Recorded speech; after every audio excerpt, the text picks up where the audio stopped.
Vous l'avez compris, cette soirée est placée donc sous le signe de la créativité et de l'art. Et ce soir, eh bien, nous allons découvrir en exclusivité, rien que pour nous, l'extrait d'une pièce qui, d'hier à aujourd'hui, eh bien, nous parle de la problématique de l'avortement. Nous allons partir en Italie et écouter des chansons populaires a cappella. La pièce s'intitule Arrange-toi. Applaudissons la troupe d'Antonella Amirante.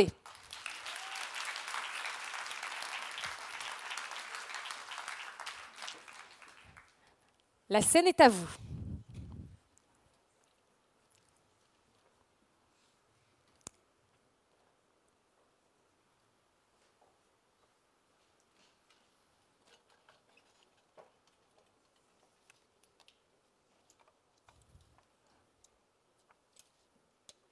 On enlève ça.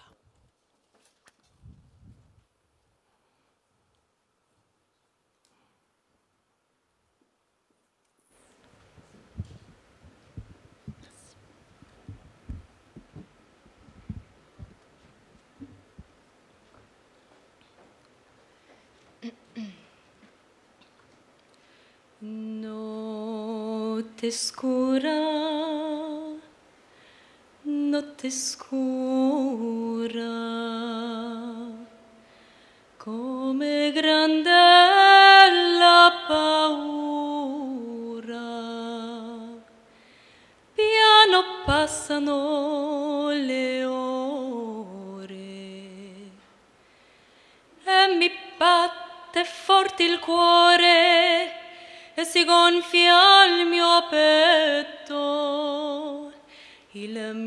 petto, ma nascerà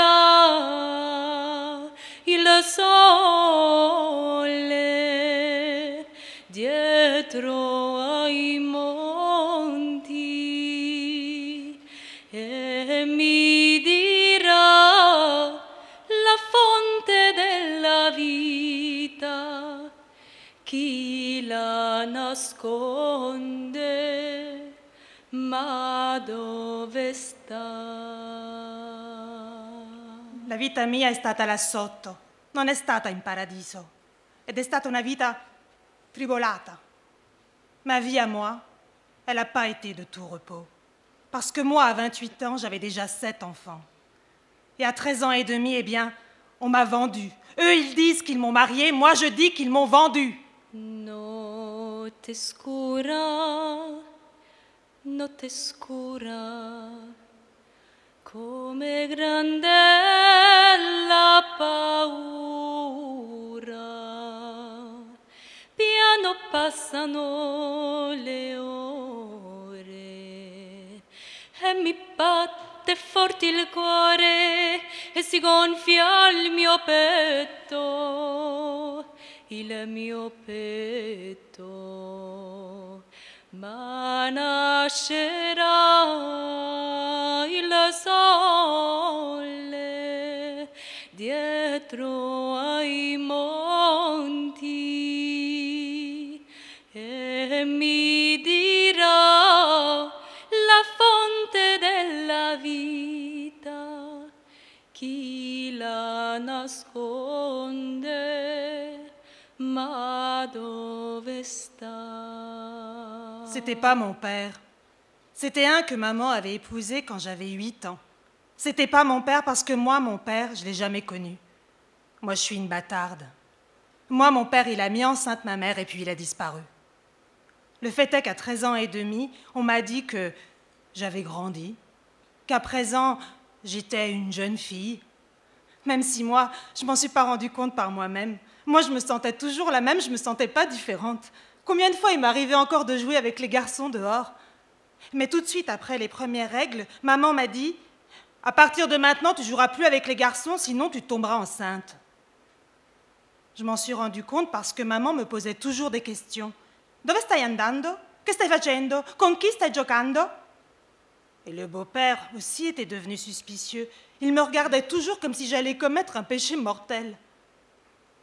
Mais je m'en suis surtout rendu compte en passant devant le Circo l'Unione, que je passais devant tous les jours pour aller chez la nonna. Je m'en suis surtout rendu compte au regard des gens. Parce qu'avant, ils ne me regardaient jamais. Et après, ils n'arrêtaient pas de me regarder. Parce que là-bas, ça marchait comme ça. Quand les filles passaient, ils se créaient comme une série de barrages l'un derrière l'autre. Et à la fin, il y avait la dogana, la douane. Premier barrage devant le bar Novecento. Deuxième barrage devant le bar Centrale. Troisième barrage à la Tavernetta. Et arrivé sur la place, tu tombais sur la dogana, une véritable douane devant le Circolo Unione.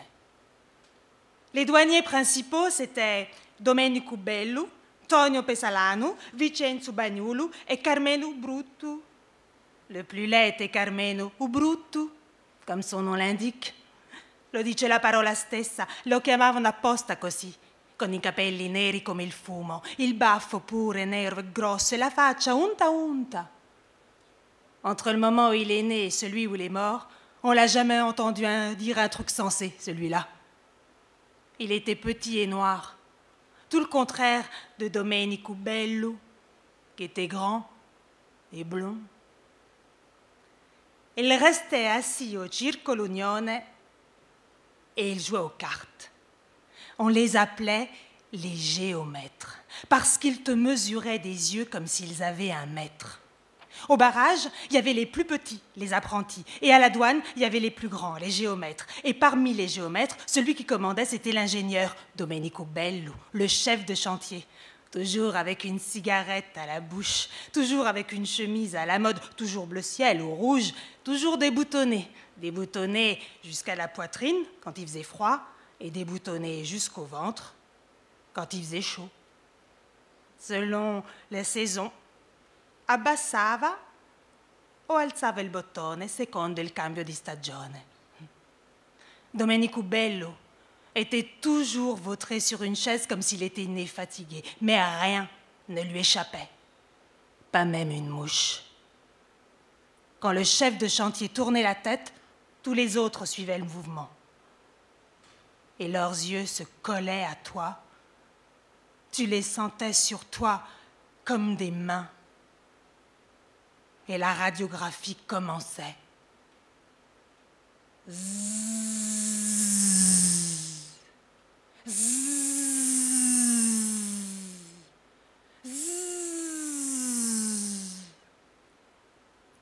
J'entendais le même bruit qu'on entend à l'hôpital quand on te fait une radio. Il y avait qui te faisait la radio des jambes, qui celle des épaules, qui celle de la poitrine et qui celle du cul. Puis ils se regardaient et s'échangeaient les informations, sans un mot, juste avec les yeux. Et puis ils changeaient de place. Celui qui regardait le cul passait aux jambes, et celui qui regardait les jambes passait au cul, et ainsi de suite. Et puis ils se regardaient de nouveau comme pour dire « T'avais raison, compa. Toi aussi, compa. » Sempre senza parola. Bastava un movimento della bocca o della testa, bastava un lampo negli occhi. Il faisait la radio et puis se passaient les clichés. On y voyait les jambes, les épaules, la poitrine et le cul. Et même que si tu mettais tous les clichés ensemble, on aurait dit la photo d'un monstre. Parce qu'il manquait systématiquement les mains, les bras et les pieds, parfois la tête et parfois même les jambes et la poitrine, s'ils avaient mis de côté le cliché. La gêne que tu ressentais, la honte qui te mangeait, la peur qu'ils te faisaient, tout ça, eux, ils s'en fichaient. Parce que eux, la personne complète, ils ne la voyaient pas. Ils ne voyaient jamais que la partie qui leur plaisait. Moi, je marchais comme ça. J'essayais de ne pas remuer le derrière.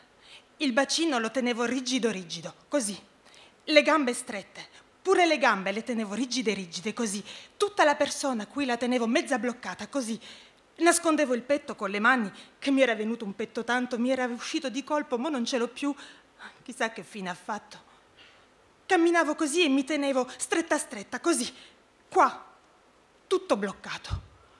Et bloqué comme ça, je marchais toute droite, comme un tronc d'arbre. Bloqué comme ça, je pouvais même pas marcher vite et le temps mettait une éternité à passer. Comme quand tu rêves la nuit, que tu veux t'échapper, mais t'arrives pas à bouger d'un millimètre. Comme si le peu de mètres que t'avais devant toi était devenu des kilomètres. Comme si la maison de la nonna, on l'a déplacée au fur et à mesure que t'avances, più avanti e non ci arrivi mai. La piazza diventava più grande. La strada diventava più lunga. Il tempo una cosa infinita. Il me semblait qu'il s'était passé un siècle quand enfin j'arrivais dans la ruelle. Passer devant ce bar pour moi, c'était une vraie tragédie. Parce que c'était toujours comme ça. Depuis, je les déteste les bars. Je peux pas les voir en peinture. J'y entre jamais. Si avec moi, on pourrait les fermer. On pourrait les faire sauter en l'air tous autant qu'ils sont. Parce que même quand je passe devant maintenant, je suis pas tranquille. Wa habibi, wa habibi, ayyuha linanta fi, man ra'aka fashajaka, anta المفتدي يا حبيبي يا ذنب حمل الأبد الخريف قد أصابك جراحا ليس فيها من شفاء. Et à 13 ans et demi, eh bien, on m'a vendue. Eux, ils disent qu'ils m'ont mariée, moi, je dis qu'ils m'ont vendue. Et du coup, j'ai eu des enfants l'un après l'autre. Non ne avevo fatto uno, che ne aspettavo un altro. Con un piede cullavo e con l'altro facevo andare avanti il telaio, avec toujours la même peur de tomber enceinte. Et c'était pas la vie que j'avais imaginée. Parce que s'il y avait eu que moi, je l'aurais quitté. Aussi vrai que Dieu existe, j'allais le quitter. Mais je suis tombée enceinte et j'ai été eue. Caterine et Gioia, par exemple, elle l'a quitté son mari. Mais elle avait un diplôme, elle est très maîtresse d'école. Et puis ses enfants, ils étaient déjà grands. C'est pas comme moi qui n'avais pas de travail, pas d'argent, rien à moi. Ces pauvres femmes qui n'avaient pas un sou, quand elles tombaient enceintes et qu'elles demandaient de l'aide à leur mari, les maris répondaient toujours pareil. Arrange-toi. Et elles s'arrangeaient comme elles pouvaient. Elles s'arrangeaient parce qu'il le fallait bien. Elles s'arrangeaient avec les faiseuses d'anges que tu savais que tu entrais vivante et tu savais pas si t'en ressors, t'es morte. Et elles avaient beau dire au mari de faire attention, qu'elles avaient peur de tomber enceinte encore une fois. Les maris savaient seulement dire « T'inquiète pas, je sais ce que je dois faire. » Ma che sapevano che dovevano fare, che poi quando le donne cadevano incinta facevano solo i babballi.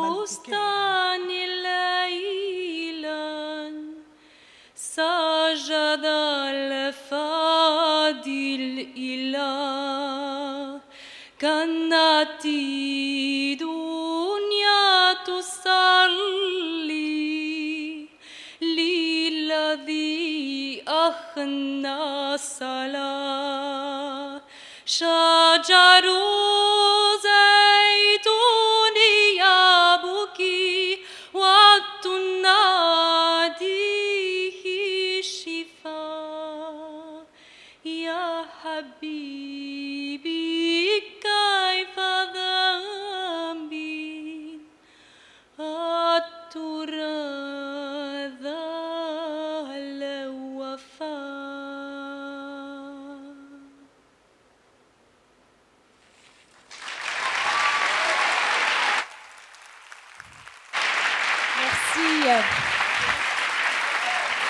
Federica, je vais dire vos noms, hein.